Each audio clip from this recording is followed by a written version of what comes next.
is up, everyone?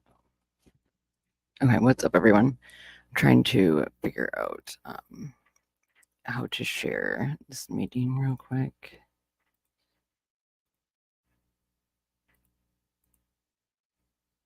Is that...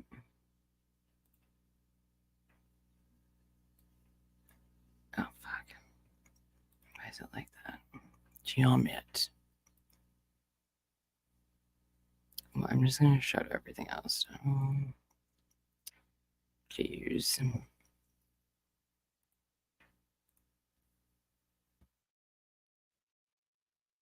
I hope everyone is having a good day. Shit.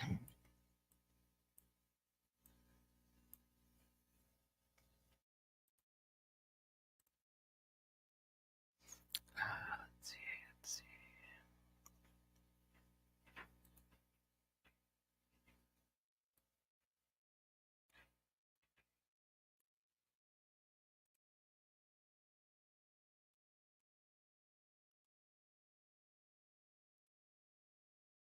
Okay, let's see if this will work. All right.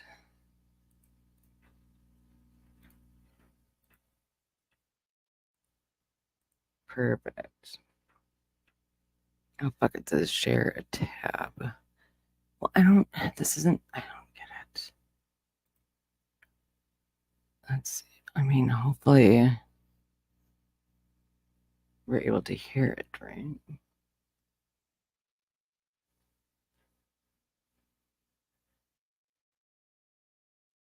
Yeah, it says that we're waiting for it to begin. I think this is the right place. Maybe I should be checking on his YouTube as well.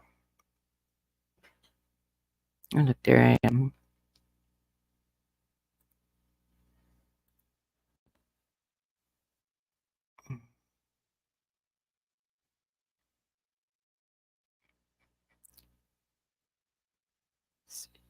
Not meeting.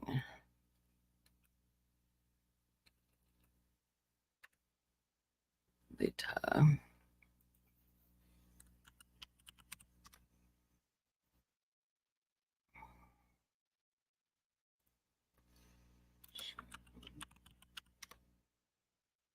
Come the fuck on.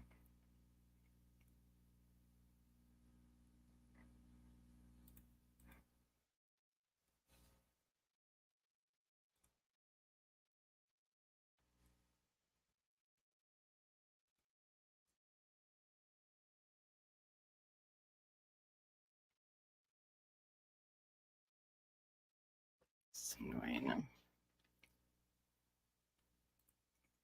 I'm gonna just check someone else's channel just to make sure I'm not missing something, but I'm worried about getting fucking hearing. They suck.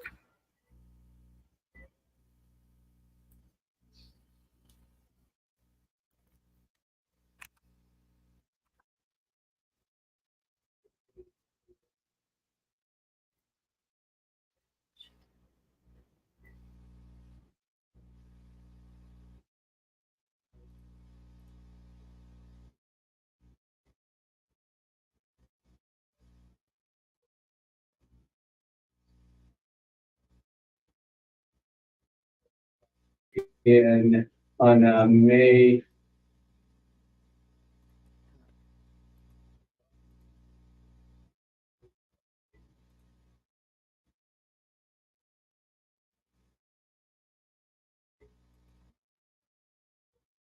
slate and afternoon starting at 1:30 we're going to address genetic genealogy. I think that's the plan. Okay, so starting with you, Ms. Taylor. Thank you, Your Honor. After last week, we had one witness testify, and I have two additional witnesses this morning, and then there will be witnesses this afternoon in closed session as well. Okay.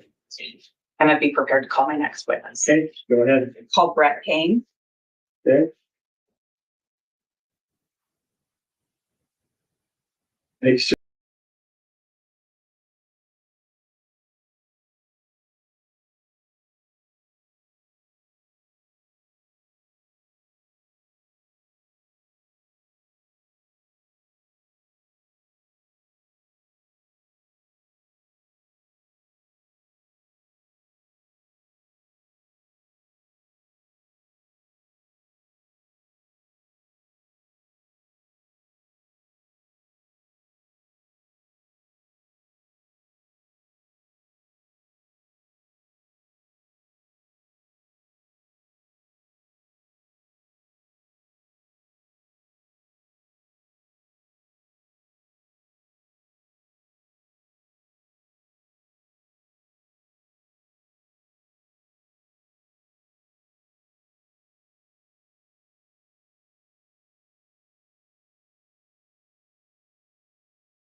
for time when high school is out across the street and when the university is out and the conflicting activities.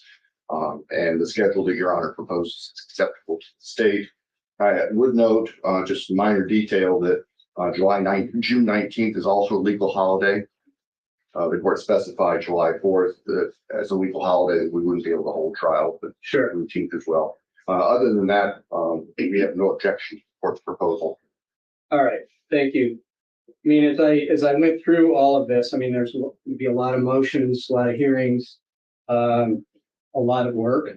There already has been a significant amount of work, as we all know. And when I tried to balance this out, I do think it's pretty fair, balanced, and I hope realistic.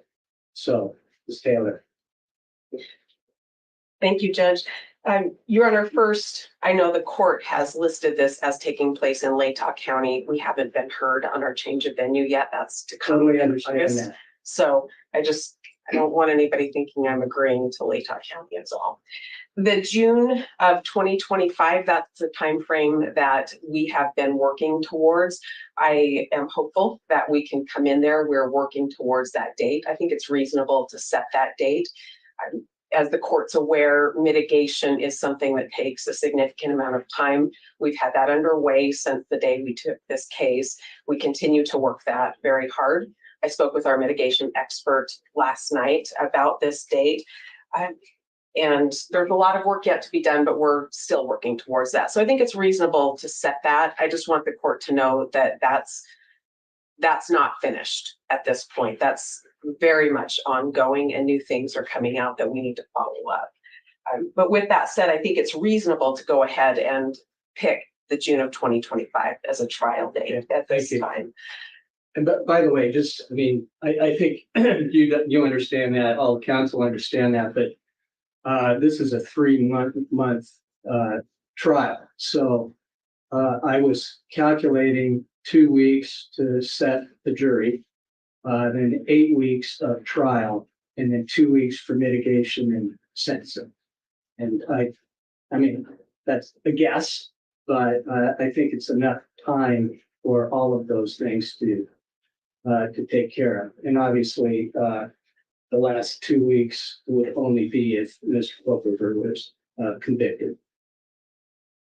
Okay, go ahead. Thank you, Your Honor. I do want to bring up a couple of issues I have with some of the deadlines. I looked this over. Our team has talked about it. I've gone over this with Mr. Kohburger. I do have a couple of concerns about the deadlines, and I'll just bring those up to the court for the court's consideration. As far as motions challenging the death penalty, and that's in right under motion practice letter A that the court has on its draft, we can have a lot of those filed by September 5th. I would note for the court that that's ahead of the state's final discovery date, and that's ahead of the state's deadline to produce its aggravation case that it will use. We can meet this September 5th deadline, but we're going to ask the court to give us a little leeway when there's something new that comes our way. What the If fuck? there's an amendment to a motion or a new motion happen. that becomes relevant based on something new, we'd like a 2-week window after receiving something new to file that. But the bulk of it we can get in by the deadline that the court has asked here, and that's just not a problem. Sure, I understand that. I mean, I looked at that. I wanted to have that early because, you know, it's a bigger question. Yeah. And I was aware of the Ross case. I think you had 16 motions in that case. So I wanted to sort of address those issues early. Your Honor, we can definitely do that. We can address a lot of things early. We just don't want to be precluded from bringing an amended motion or a new motion if something new is filed that would have been relevant to something we've already filed. I'm not going to prevent you from doing that. Perfect, thank you. And by the way, a lot of these deadlines, I mean, you can certainly do them earlier if you'd like to. I would encourage everybody to do that. Thank you. Your Honor, then moving on, the motions in limine under letter C, the court has suggested February 13th as the date for that. I think in large part, we can do some by then, but the exhibits that we'll exchange and witness lists that we'll exchange aren't due until after that. And again, I think there might be additional motions that would be relevant after those things have been exchanged. So if the court wanted to move the whole deadline, so we had all of those motions in limine at once, I think that would be reasonable. But if the court wants to keep this deadline, as long as we have the ability to bring more motions in limine based on new filings, we'll be okay with that as well. Sure. And I was also thinking about, you know, I guess experts, for example, I mean, they may have longer hearings that, you know, we're going to have to work through all of these things. I mean, this is just a structure. Thank you. The court had listed March 14th as a trial brief date, and that is ahead of some of the other deadlines, recognizing that the trial is the innocence phase and the sentencing phase, if it happens, is the mitigation and aggravation. Why I would didn't you just say set this is her a up fine deadline, earlier? but we won't be touching anything to do with our We knew this mitigation shit by wasn't then, gonna be if in that's it. what the court anticipated. Yes. Okay, perfect. I think we, well, yeah, when we had March 3rd for mitigation, I figured by then you would pretty much have that in hand. We hope to. That brings me to the last point I wanted to talk about. The court has proposed setting a mutual exchange of aggravation and mitigation materials, and I'd ask the court to reconsider that. We will aim for our March 3rd deadline. That's our plan right now. If something changes that, then we'll come back and let the court know and talk to counsel. But would ask that the state's aggravation package be provided to us earlier than the same day as our mitigation. Should we get to that point, the state has the burden of establishing the statutory aggravators. Yeah, exactly. There are some things I think I might be able to guess about how the state's going to try to present information, but I don't think I should have to guess. I think I should have that information well ahead of providing the mitigation that will Penalty case. be presented in response that's to given. any aggravating information that's presented by the state. So I'd ask the court to set the date for the state to produce its information much earlier than ours. The state filed its notice a year ago yesterday, and I have a lot of questions about what the state would intend to use to try to establish many of the statutory aggravators they've listed. I know I've heard the court talk about super due process in a capital case, and I think it's appropriate for us to be on notice and be provided discovery, to be provided a full range of what the state intends to use to establish those if we ever get to that point. And I think we need those ahead of our deadline for mitigation. So I'd ask the court to move that deadline up quite a bit earlier. And that's it. Thank you very much. Mr. Thompson, do you have any issues about having the aggravation in advance for a period of time? No, sir. As long as we will have the option, the ability to supplement that once we see whatever the defense plans to offer in the way of mitigation. Well, I'm appreciating that, you know, with these deadlines, that we're going to have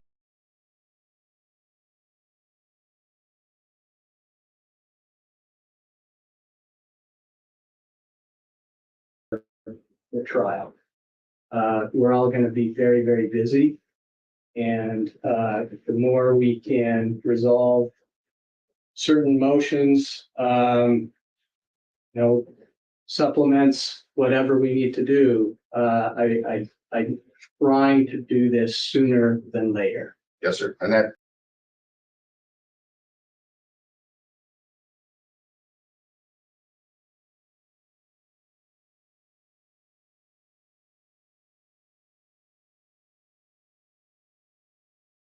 This is a great step, okay, to set these deadlines and hearings so that we can move through this. It'll take a while, but anything else we need to address today, Mr. Thompson, I don't believe so. Thank you. Ms. Taylor? No, Your Honor, thank you. Okay, well, it's very short and I'm grateful that everybody's working together. Thank you. Okay. Take care, everybody. We are adjourned. All right.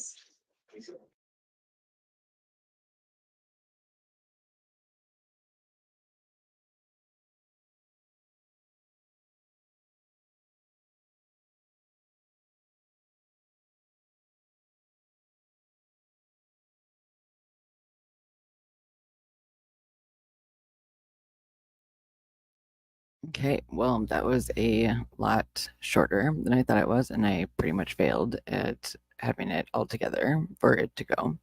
But that's fine. I think just the takeaways from that is that like Ann Taylor has the patience of a saint. I seriously would have been so, I mean, this judge seems to definitely, oh my God, another ceiling fan? No. Why would they do that? Oh, wait. Oh, I bet they went back to the Karen Reed trial on law and crime.